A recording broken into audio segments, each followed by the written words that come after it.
Hi friends, welcome back to my channel. Myself Monika. ఈరోజు recipe వచ్చేసి ఒక different recipe చూపించబోతున్నాను.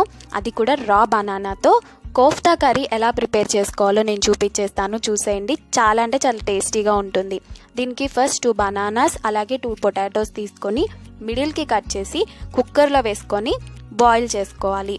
ఇప్పుడు స్టవ్ మీద ఒక కడాయి పెట్టుకొని 2 టేబుల్ స్పూన్స్ గసగసాలు అలాగే 5 క్యాష్యూ నట్స్ వేసుకొని ఫ్రై చేసుకోవాలి. ఫ్రై అయిన తర్వాత వీటిని ఒక జార్లోకి తీసుకొని ఫైన్ పేస్ట్ లాగా చేసుకొని పక్కన పెట్టేసుకోవాలి. ఇప్పుడు కుక్కర్లో వాటర్ వేసుకొని 2 విజిల్స్ వచ్చే వరకు బాయిల్ చేసుకోవాలి. బాయిల్ అయిన తర్వాత వీటి పైన ఉన్న స్కిన్ని తీసేసి ఒక బౌల్లోకి తీసుకోవాలి. ఇప్పుడు వీటిని మ్యాష్ చేసుకోవాలి. మీరు గ్రేట్ కూడా చేసుకోవచ్చు.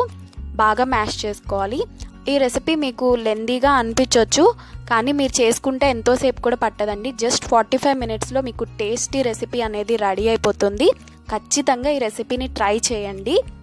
నేను మరీ చెప్తున్నాను, ఎందుకంటే చాలా బాగుంది, డిఫరెంట్ టేస్ట్గా ఉంటుంది కూడా ఈ రెసిపీ.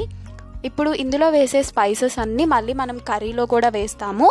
అందుకే మీకు టేస్ట్కి తగ్గట్టు మీరు అడ్జస్ట్ చేసుకోండి. నేను ఎంత వేసాను అనేది మీకు చెప్తాను.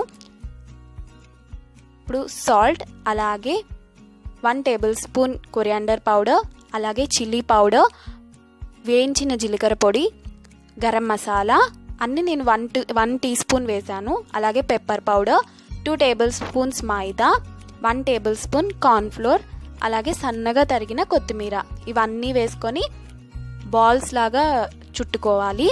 మీకు ఒకవేళ చేతికి స్టిక్కీగా అనిపిస్తే కనుక ఇంకొంచెం మీరు రైస్ ఫ్లోర్ యాడ్ చేసుకోండి.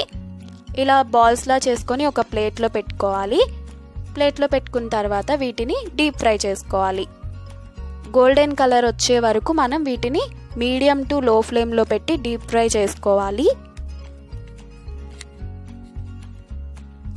హై ఫ్లేమ్లో పెడితే త్వరగా కలర్ వచ్చేసి లోపల అనేది ఉడకదండి. మీడియం టు లో ఫ్లేమ్లో పెట్టుకొని మీరు ఉడికించుకోవాలి, ఫ్రై చేసుకోవాలి.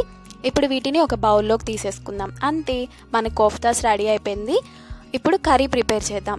స్టవ్ మీద కడాయి పెట్టి అందులో ఆయిల్ వేసుకొని కర్రీ వేసుకోవాలి. అలాగే కట్ చేసుకున్న ఆనియన్స్ వేసుకొని ఫ్రై చేసుకోవాలి. ఇప్పుడు ఇందులో కొద్దిగా పసుపు, అలాగే 1 tablespoon ginger garlic paste, అల్లం వెల్లుల్లి పేస్ట్ వేసుకొని పచ్చివాసన పోయే వరకు ఫ్రై చేసుకోవాలి. పచ్చివాసన పోయాక ఇప్పుడు ఇందులో 1 కప్ టమాటో ప్యూరీ వేసుకోవాలి. టమాటో పేస్ట్ వేసుకోవాలి. 1 కప్ అంటే నేను ఒక 2 టొమాటోస్ తీసుకున్నాను, ఫైన్గా పేస్ట్ చేసి వేసుకుంటున్నాను. ఇప్పుడు ఇందులో మళ్ళీ స్పైసెస్ అనేది మనం యాడ్ చేసుకోవాలి. మీరు అందులో ఎంత యాడ్ చేశారో దానికి ఈక్వల్గా మీరు యాడ్ చేసుకోండి. కారం, ఉప్పు, పసుపు, అలాగే వేయించిన జీలకర్ర పొడి, ధనియాల పొడి, గరం మసాలా ఇవన్నీ యాడ్ చేసి ఆయిల్ పైకి వచ్చే వరకు వీటిని ఫ్రై చేసుకోవాలి. ఇప్పుడు ఇందాక మనం పేస్ట్ చేసి పెట్టుకున్న కాజు పేస్ట్ వేసుకోవాలి.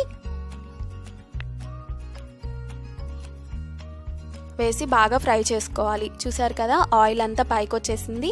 ఇప్పుడు ఇందులో 1 కప్ వాటర్ పోసుకోవాలి. వాటర్ పోసుకొని కొంచెం సేపు మూత పెట్టి ఉడికించుకోవాలి.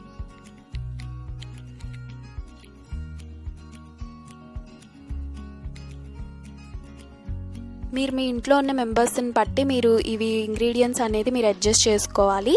చూడండి, గ్రేవీ అనేది దగ్గర పడింది కదా. ఇప్పుడు మనం ప్రిపేర్ చేసి పెట్టుకున్న కోఫ్తాస్ ఇందులో యాడ్ చేసుకొని 10 మినిట్స్ పాటు సిమ్లో మీరు ఉడికించుకోవాలి. 10 మినిట్స్ తర్వాత ఇందులో ఫ్రెష్ క్రీమ్ అలాగే కొత్తిమీర వేసుకొని ఒక్కసారి కలుపుకొని సర్వ్ చేసేసుకోవడమే. అంతే, మన కర్రీ అనేది రెడీ అయిపోయింది. చాలా అంటే చాలా ఎమ్మీ టేస్టీగా ఉంటుందండి. మీ ఇంట్లో వాళ్ళకి పెట్టండి, ఇంకొకసారి చేసి పెట్టమని మిమ్మల్ని అడుగుతారు, నిజంగా అడుగుతారు. ఒకవేళ మీకు ఈ కర్రీ కనుక నచ్చినట్టయితే నాకు కామెంట్ సెక్షన్లో కామెంట్ చేయండి. అలాగే నా వీడియోని లైక్ చేయండి, షేర్ చేయండి. ఇంకేమైనా డౌట్స్ ఉన్నా కూడా మీరు నాకు కామెంట్ సెక్షన్లో చెప్పచ్చు. Bye, thanks for watching, have a nice day.